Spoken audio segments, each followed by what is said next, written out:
السلام علیکم. در نوار با خبر و رویدادهای آخرین روز بخش اخبار تلویزیونی سوخت در استودیو با شما جهانگیر صابر.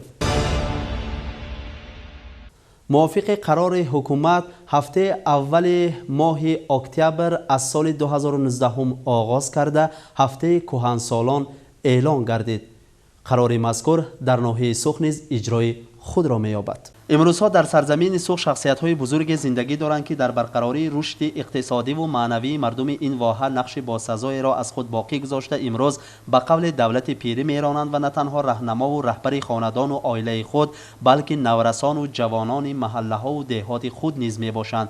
این پیران روزگار که از چهره هر یک نور میبارد روشنگری راه آینده جوانانند و از فیض و برکات آنها فیض و برکات عائله و خاندان و محله و دهات نیز همه روز افزونی می‌یابد.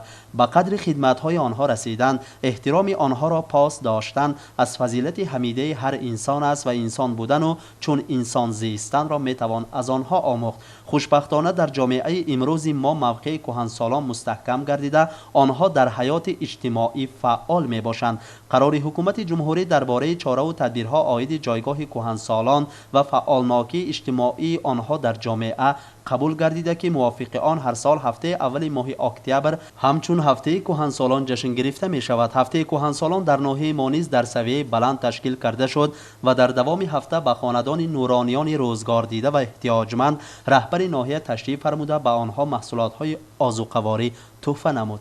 من ندارم، من از زمین تا آسمون من ندارم. پرزیدنت مون رحمت چتیا کنم پام شد حذر کرده درم دختر بیدار شد اکو یکم اومد گفته حیران شد علاوه کد بلنده کرو جان انا یا ویلا من یا ویلا گویم بیدتا گوشتار. در عرفیت میگویند که در خانه که پیر نیست تدبیر نیست و در حقیقت پدران و بابایانمان شخصیتان خاندان قوت دل فرزندان و راهنمای زندگی هر یکی ما میباشند. هر کلام آنها هر پند و نصیحت پیران روزگار در بخت و سعادت را برای فرزندان میکشاید. بنابراین به پیر مرو که در بیمانی هرچند که سکندر زمان گفتن گذشتگان نیز البته به سبب نیست. اعتبار حکومت ریسپوبلیک ازبکستان به مستفیدان و نورانیان نیز روز به روز می افزاید و می ارزد که آنها همیشه صدرنشین هر محفل و جمع آمدها باشند. دولت موتی شد 82 در مسیحم اگر ایلواش خدایش با صد می‌داری خدا رحمت شما هم صد بداری کم نشد تو. واقعا نفس با پیران روزگار بودن از تجربه های زندگی آنها سبق آموختن در جوانی خدمت آنها را بجا آوردن و دعای نیک آنها را گرفتن بخت و سعادت بزرگ است. امیدواری آنیم که از این بخت هیچ کس به نصیب نگردد و احترام خود را به نورانیان ارزانی دارند چون که آنها نیز زمان جوان بودند. خلاصه هفته کهنسالان در زیباترین کهندیار وطن سوخی هولدمانند به درجه بلند تشکیل کرده شد.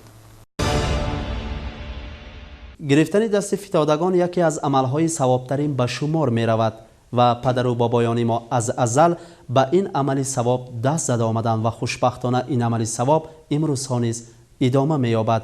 در جمع شهروندان محله قلعچه سوختار به وجود آمد و اهل خاندانی که سوختار به وجود آمده است از نظر حاکمیت ناحیه در کنار نماندند. از فرزند حضرت انسان همیشه آگاهی طلب کرده می شود زیرا بعضا از آگاه نبودن و یا به اعتباری خود آدمیزاد باران کلفت به سر می بارد. از این خاطر با فرا رسیدن فصل زمستان متصدیان دخلدار توسط وسایط اخبار عموم بانگ می زنند که هنگام استفاده از گاز و قوه برق احتیاطکار باشیم. اما خیر هرچه آمد بر سر از خداست ولی آگاهی و احتیاطکاری همیشه از انسان طلب کرده می شود.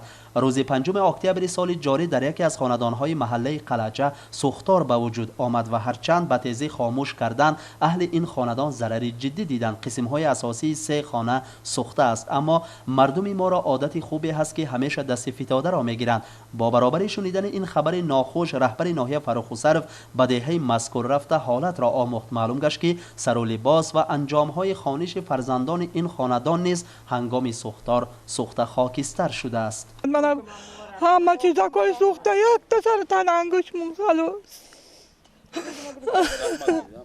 حاکمیت ناحیه و شعبه تعلیم در حال فرزند این زن کلفت دیده را که شوهرش وفات کرده بوده است به سر و لباس و انجامهای خانشش تامین کرد. حاکم در جمامدی که روز دوشنبه در تالار مجلس های حاکمیت ناحیه شده گذشت به معاون اول حاکم دایر به کارهای اقتصادی و سرور شعبه مالیه سپارش داد که تا هوای خنک افتیدن چاره‌های بنیاد کردن خانه این عائله جبردیده را بینند و به زودی حل نمایند. چطوری که دیدید در این سرزمین مقدس در ازبکستان حقوق بنیاد هیچ کس هیچگاه از اعتبار دور نخواهد ماند. قدر انسان از هر چیز بالاست، پس چرا شکر این وطن آباد و آزاد نکنیم؟ اگر امروز قوه برق خاموش نمیشد ما باز دو سه خبرهای مهم را به شما میرسانیدیم و با سبب خاموش شدن قوه برق متاسفانه آن خبرها را تهیه کردن نتوانستیم. در خلبنک ناحیه برای مردم قلعه‌های زیاد فراهم آورده شده است.